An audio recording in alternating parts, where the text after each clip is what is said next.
Hello! Mini xin chào cả nhà thân yêu. Ngày hôm nay, bếp Mini tiếp tục chia sẻ tới các bạn một món bánh khá thú vị. Món bánh có tên là bánh bạc đầu. Nếu các chị em bạn nào sinh sống ở vùng phía đông bắc của Việt Nam, từ Móng Cái, Hào Cối trở ra đấy, thì chắc chắn các bạn sẽ biết là ở đó có rất là nhiều các cái đồng bào dân tộc người Sán Dìu sinh sống. Và món bánh này là món bánh đặc trưng của họ đấy. Họ thường làm bánh này vào các cái dịp ngày rằm, ngày lễ Tết. Ngày nay thì món bánh này cũng khá phổ biến trong đời sống dân cư. Nó coi như là một món ăn và được yêu thích của mọi người.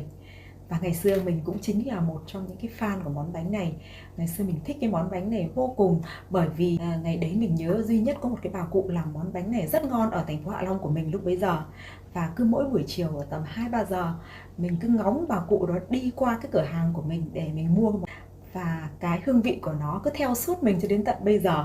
Mặc dù là đã trải qua khoảng tầm mấy chục năm rồi, mình chưa hề ăn lại, mình vẫn nhớ cái hương vị món bánh của bà cụ đó. Và ngày hôm nay Mini quyết định thực hiện món bánh này ngay tại bây giờ. Nếu như chị em bạn nào là fan của các cái món ăn vặt thì hãy theo chân Mini vào bếp cùng thực hiện nhé. Đây là nguyên liệu để làm món bánh bạc đầu nhé các bạn. Có 400g bột gạo nếp. Đây là bột gạo nếp của Việt Nam, hoặc là các bạn cũng có thể tìm bột gạo nếp của Hàn cũng được, miễn là nó mịn, nó ngon là được. Chúng ta sẽ đi trộn bột nhé.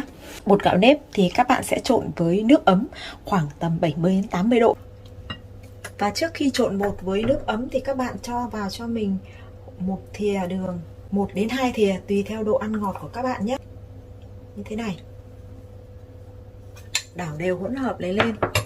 Như này sẽ làm cho cái vỏ bánh bạc đầu nó có một cái vị hơi ngọt ngọt thôi. Còn bạn nào thích ăn ngọt sắc thì các bạn có thể cho thêm. Nhưng nếu ngọt sắc thì bánh này sẽ không ăn được nhiều đâu. Cho nên các bạn chỉ làm với cái độ ngọt man mát thôi thì ăn nó sẽ được ngon hơn. Sau khi đã trộn bột với đường rồi thì bây giờ các bạn sẽ cho 300ml nước nóng. Nóng ở cái nhiệt độ 780.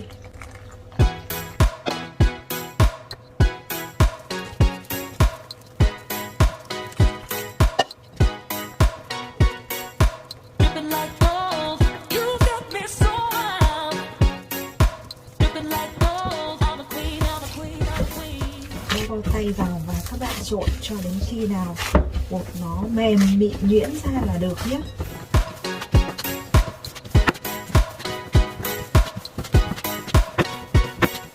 Các bạn trộn như này khoảng tầm 15 phút.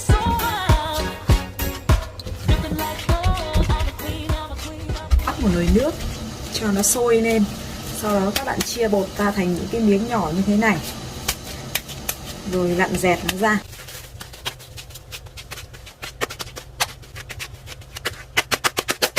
Nước sôi thì mình sẽ cho vào mình luộc. Chỉ luộc trong vài phút thôi, bởi vì nó cũng rất là nhanh chín. Khi các bạn thấy cái phần bánh này nó nổi lên trên có nghĩa là được rồi nhá. Cái này cứ cái nào thắng trước thì nó nổi lên trước nha các bạn.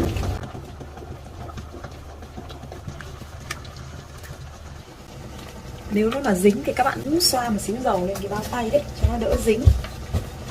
Những cái miếng nó nổi lên trên trước như này là nó chín rồi, nên là các bạn có thể vớt ra được rồi nhá. Chín rồi này.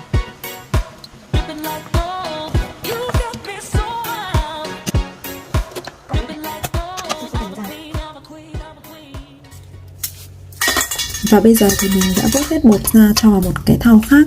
Sau đó tranh thủ lúc còn nóng thì mình sẽ giã cái bột đấy ra cho nó nhuyễn hơn nhé. Đây là cách làm thủ công. Bước này các bạn cũng có thể dùng con mẹ đánh bột cho vào đánh thì càng tốt, còn không có thì chúng ta phải dùng phương pháp thủ công như này nhé.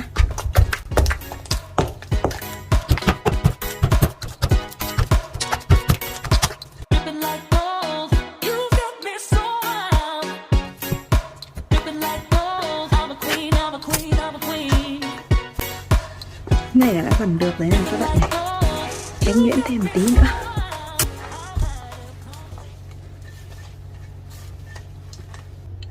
Bột sau khi ta giã xong nhé, bây giờ các bạn sẽ vải ra một miếng trải như thế này và chúng ta sẽ lặn trên cái này thì nó dễ hơn này. Và bây giờ mình sẽ dùng một chút tinh bột để làm vỏ bọc cho bánh nhé.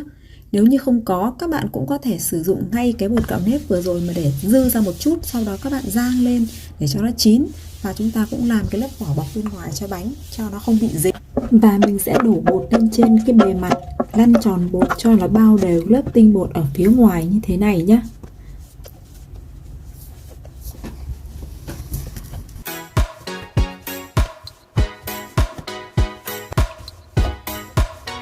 vì cái bánh này nó rất là dính, cho nên là phải làm bằng tay không ấy mới làm được các bạn ạ.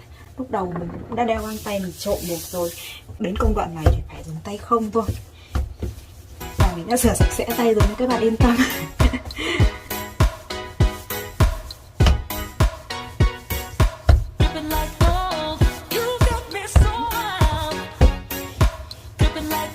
Đây là sẽ là công đoạn lần cuối cùng để hoàn thành món bánh này rồi đấy các bạn ạ. Sau khi lăn đều bột như thế này, mình chia bột thành những cái khoanh nhỏ, size kích cỡ như là trái trứng gà hay là trái cam gì cũng được các bạn nhé. Nó có vào khoảng tầm 50g là được. Tiếp tục viên tròn những cái miếng bột đã chia vừa rồi và sẽ lặn dẹt ra. Sau đó thì các bạn sẽ cho nhân ở bên trong rồi túm cái miệng bánh lại. Như vậy là đã thưởng thức được rồi. Món bánh ăn vặt khá thú vị phải không nào các bạn? Cắt bột đến đâu cho nhân vào và ăn ngay đến đó. Dẻo như này rồi các bạn này. Và đây chính là cái nhân cho cái món bánh hôm nay nhá. Nhân này gồm có mè đen này, đậu phộng rang này và đường cát trắng này, xay ra, xay dối thôi. Còn cái nhân bên trong thì các bạn có thể cho tùy ý, càng nhiều càng ngon.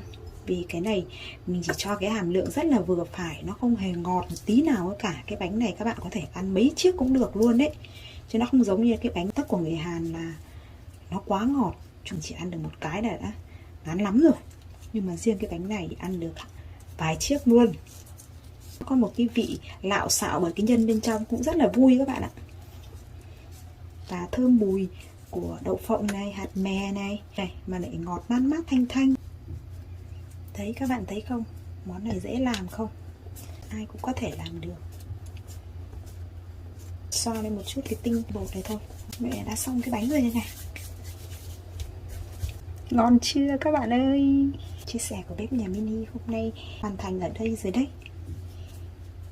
Nếu mà chị em nào là fan của ăn vặt thì hãy vào bếp làm món này. Mini cảm ơn các bạn đã theo dõi và ủng hộ cho kênh. Nếu như thấy video hữu ích, hãy chia sẻ cho bạn bè và người thân. Và đừng quên dành tặng cho video một nút like để mình có động lực biên tập những video mới tiếp theo gửi tới các bạn. Chào tạm biệt và hẹn gặp lại các bạn ở chia sẻ tuần sau. Bye bye.